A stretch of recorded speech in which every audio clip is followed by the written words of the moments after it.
Assalamualaikum warahmatullahi wabarakatuh. Selamat sore semuanya. Izin melalui diri kami dari kelompok yang bertopik Putusan Mahkamah Konstitusi tentang pengujian Undang-Undang Penodaan Agama dengan judul Analisis Putusan Mahkamah Konstitusi dalam pengujian Undang-Undang Penodaan Agama dalam perspektif kebebasan beragama. Sebelumnya izin melalui diri dimulai dari Burbo. Nama saya Muhammad Fikri Purbo dengan NPM 110 110 22 0087. Perkenalkan, nama saya Laurentius Marcel dengan NPM 110 110 220111. Perkenalkan nama saya Tito Jeremia dengan NPM 110 110 220116. Perkenalkan, saya Jordan Petra James Tumorang dengan NPM 110 110 220120. Perkenalkan nama saya Joni Firia dengan NPM 110 110 220123. Oke, mulailah. Ini dengan perspektif hukum Islam terhadap putusan MK dalam pengujian Undang-Undang Penodaan Agama beserta dalil. Jadi, Mahkamah Konstitusi telah melakukan uji materi terhadap Undang-Undang Nomor 1 PNPS 1965 dengan menguji kesesuaian undang-undang tersebut dengan Undang-Undang Dasar 1945. Dalam uji materi tersebut, pasal 1 undang-undang tersebut diajukan untuk dibatalkan karena dianggap bertentangan dengan pasal 28E ayat 1 dan 2, pasal 28I ayat 1 dan pasal 29 ayat 2 Undang-Undang Dasar 1945. Namun dalam putusannya, Mahkamah Konstitusi menolak seluruh permohonan yang diajukan oleh para pihak yang mengajukan uji materi tersebut. Putusan MK ini dianggap telah tepat karena isi dari pasal 1 Undang-Undang Nomor 1 PNPS 1965 sejalan dengan makna yang terkandung dalam pembukaan UUD 1945, terutama sila pertama yang mengakui ketuhanan Yang Maha Esa, serta pasal 28E ayat 1 perubahan kedua Undang-Undang 1945 dan pasal 29 UUD 1945. Pembatasan terhadap kebebasan dalam menjalankan dan menentukan agama atau keyakinan seseorang, sebagaimana yang diatur dalam pasal 18 ayat 3, International Covenant on Civil and Political Rights, ICCPR, hanya dapat dilakukan berdasarkan hukum dan untuk melindungi keamanan, ketertiban, kesehatan, atau moral masyarakat, serta hak-hak dan kebebasan orang lain yang mendesak. Dalam hal ini, pengaturan yang terdapat dalam pasal 1 Undang-Undang Nomor 1 PNPS 1965 memenuhi kriteria pemberlakuan pembatasan terhadap kebebasan dalam menjalankan dan menentukan agama atau keyakinan seseorang. Pembatasan tersebut berlaku dalam konteks pelaksanaan ajaran agama, bukan dalam hal keyakinan seseorang secara umum. Selain itu, pembatasan tersebut dilakukan berdasarkan hukum, bahkan berdasarkan norma fundamental negara Republik Indonesia, dan bertujuan untuk melindungi keamanan dan ketertiban masyarakat agar tidak terjadi dalam kerusuhan dalam masyarakat. Dalam perspektif hukum Islam, penodaan agama dianggap sebagai tindakan yang melanggar nilai-nilai keagamaan, menghina keyakinan orang lain, dan dapat menimbulkan konflik sosial. Islam mengajarkan pentingnya menghormati agama dan keyakinan orang-orang lain serta mempromosikan toleransi dan keberagaman sebagaimana terkandung dalam Al-Quran surat Al-Hujurat ayat 11 yang berisi, hai orang-orang yang beriman, janganlah suatu kaum mengolok-olok kaum yang lain, karena boleh jadi mereka yang diolok-olokkan lebih baik dari mereka yang mengolok-olokkan. Terdapat dalam Al-Quran surat Al-Baqarah ayat 256, tidak ada paksaan dalam agama. Oleh karena itu, hukum Islam menegaskan perlunya perlindungan terhadap agama dan keyakinan individu serta penegakan hukum terhadap penodaan agama. Sekarang saya akan menjelaskan dari posisi pro. Mahkamah Konstitusi memutuskan bahwa Undang-Undang Penodaan Agama tidak bertentangan dengan konstitusi di Indonesia.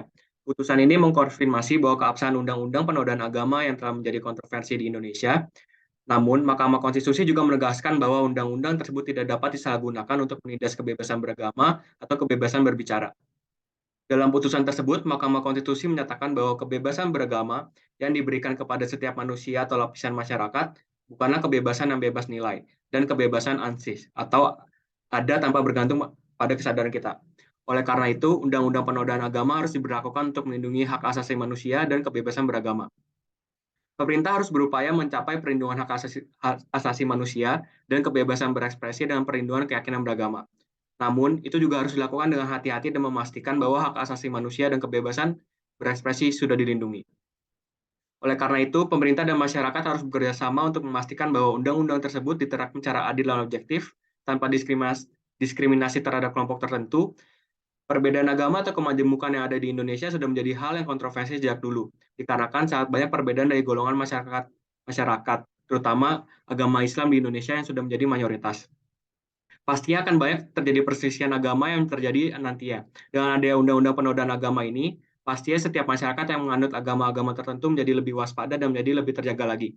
Di mana masyarakat yang menganut agama tertentu menjadi paham bahwa bukan hanya agama mereka yang ada di Indonesia, melainkan banyak agama yang ada di Indonesia, dan masyarakat harus sadar bahwa kemajemukan yang ada di Indonesia adalah sesuatu yang hebat dan patut untuk dibanggakan. Baik, di sini saya akan menjelaskan di posisi kontra.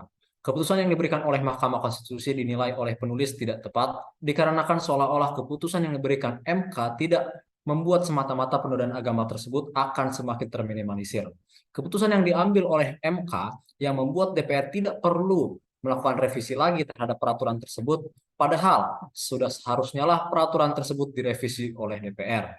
Di mana sebenarnya pada pasal 1 Undang-Undang Nomor 1 PNPS tahun 1965, setiap orang dilarang dengan sengaja di muka umum menceritakan, menganjurkan, atau mengusahakan dukungan umum untuk melakukan penafsiran tentang suatu agama yang dianut di Indonesia atau melakukan kegiatan-kegiatan keagamaan yang menyerupai kegiatan-kegiatan agama itu, penafsiran dan kegiatan mana menyimpang dari pokok-pokok ajaran dari agama itu. Dari bunyi pasal tersebut mungkin memberikan pengaruh baik di mana dikatakan dilarang menyampaikan hal-hal yang menyimpang.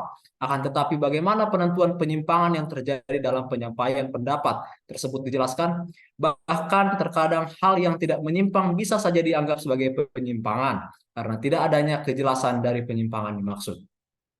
Bagaimanakah penjelasan yang menyimpang? Bagaimanakah kegiatan keagamaan yang menyimpang dan atau tidak sesuai? Tentu bunyi pasal tersebut sangatlah rancu dan tidak dijelaskan secara eksplisit sehingga seolah-olah hanya untuk membatasi setiap orang untuk menyampaikan pendapatnya. Paragraf 5 Komentar Umum Nomor 22 Konvenan Internasional tentang Hak-Hak Sipil dan Politik menyatakan, komite mengamati bahwa kebebasan untuk menganut dan memeluk suatu agama atau keyakinan perlu mencakup kebebasan untuk memilih agama atau keyakinan, termasuk hak untuk mengganti agama atau keyakinan yang sedang dianutnya dengan agama atau keyakinan yang lain, atau untuk memeluk pandangan-pandangan yang ateistik, serta hal untuk mempertahankan agama atau keyakinannya. Pasal 18 ayat 2 melarang pemaksaan yang dapat mengurangi hak untuk menganut atau memeluk suatu agama atau keyakinan, termasuk penggunaan ancaman kekerasan fisik atau sanksi hukum guna memaksa orang-orang yang percaya atau orang-orang yang tidak percaya untuk menaati keyakinan jemaatnya. Di mana pasal 3 Undang-Undang Penodaan Agama ini yang menyatakan dapat diancam pidana selama 5 tahun penjara terhadap pasal 1 dan pasal 2 Undang-Undang yang sama, tidak dijelaskan dengan pasal 18 ayat 2 Konvenan Aquo, perbuatan menafsirkan dan melakukan kegiatan-kegiatan keagamaan adalah merupakan forum interum dari hak atas kebebasan meyakini kepercayaan, menyatakan pikiran dan sikap sesuai dengan hati nuraninya, sehingga tidaklah bisa dibatasi seenaknya oleh pembuat undang-undang, dan tentu hal tersebut sudahlah melanggar konstitusi yang ada di Indonesia, sehingga sudah jelas seharusnya MK menyatakan bahwa undang-undang ini tidak sejalan dengan konstitusi di mana yang sangat jelas dalam pasal 1 tersebut dimaksud. Seolah-olah sikap MK ini melakukan pembiaran atas kerancuan dari undang-undang masuk. Padahal sudah seharusnya MK melakukan penolakan.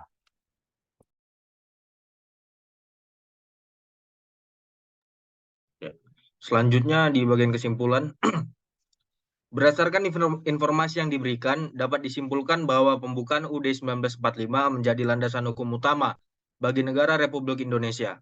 Pembukaan UUD 1945 mencakup Pancasila sebagai dasar negara yang memuat prinsip-prinsip dasar yang mengatur kehidupan berbangsa dan bernegara. Salah satu prinsip yang terkandung dalam sila pertama Pancasila adalah pengakuan adanya Tuhan Yang Maha Esa, yang mengimplikasikan tanggung jawab setiap individu di Indonesia untuk menghormati agama dan kepercayaan orang lain. Dengan demikian, konsep hak atas kebebasan beragama dan beribadah di Indonesia diakui secara hukum sebagai bagian dari prinsip-prinsip dasar negara, sejalan dengan Pancasila dan UUD 1945. Pembatasan terhadap kebebasan menjalankan dan menentukan agama atau keyakinan seseorang harus memenuhi kriteria hukum dan bertujuan melindungi kepentingan masyarakat yang mendasar. Pengaturan dalam pasal 1 UU nomor 1/PNPS/1965 memenuhi kriteria tersebut dan dilakukan untuk melindungi keamanan dan ketertiban masyarakat. Perspektif hukum Islam terkait dengan putusan Mahkamah Konstitusi melibatkan pemahaman terhadap dasar hukum positif Indonesia yang relevan. Dalam perspektif hukum positif di Indonesia, Undang-Undang 1945 menjadi landasan hukum utama di Indonesia dan mengakui kebebasan beragama sebagai hak asasi manusia yang dijamin oleh negara. Undang-Undang HAM menegaskan perlindungan terhadap kebebasan beragama dan menggarisbawahi pentingnya penghormatan kebebasan beragama dan keyakinan individu. Putusan Mahkamah Konstitusi nomor 140/PUU nomor 7 tahun 2009 mengukuhkan tentang pentingnya melindungi agama dan kepercayaan orang lain serta menjaga keamanan dan ketertiban masyarakat. Penetapan Presiden nomor 1/PNPS tahun 1965 memberikan dasar hukum untuk pencegahan penyalahgunaan dan atau penodaan agama.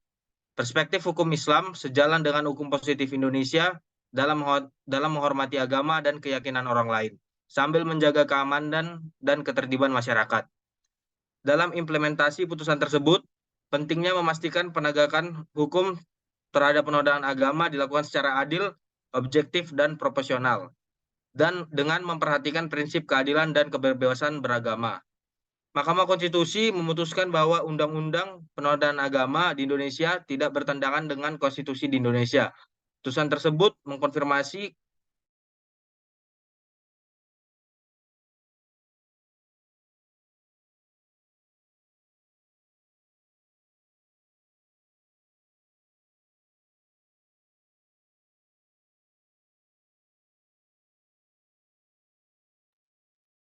Baik, Mahkamah Konstitusi juga menyatakan bahwa kebebasan beragama memiliki tanggung jawab sosial untuk mewujudkan hak asasi manusia yang berkeadilan dengan negara sebagai penyeimbang antara hak asasi dan kewajiban dasar.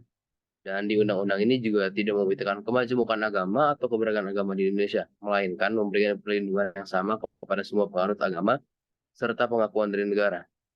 Singkatnya, putusan Mahkamah Konstitusi ini mengukuhkan pentingnya undang-undang penodaan agama dalam menjaga kerukunan dan toleransi agama di Indonesia. Namun juga menegaskan perlunya melindungi kebebasan beragama dan kebebasan berbicara serta memastikan pelaksanaan undang-undang tersebut dengan adil dan objektif. Baik, dilanjut, internasional tentang hak-hak sipil dan politik juga menegaskan pentingnya kebebasan beragama dan menyatakan pikiran sesuai dengan hati nurani dan pasal 3 Undang-Undang Penodaan Agama yang mengancam pidana terhadap tafsir dan kegiatan keagamaan yang tidak sejalan dengan prinsip-prinsip kebebasan beragama yang diatur dalam konstitusi dan konvensi internasional. Dari keputusan dan undang-undang tersebut timbullah beberapa perspektif dari masyarakat, yaitu memiliki perspektif hal tersebut memiliki perlindungan kebebasan beragama, perlindungan sentimen keagamaan, dan memiliki media untuk berdialog dan pendidikan antaragama.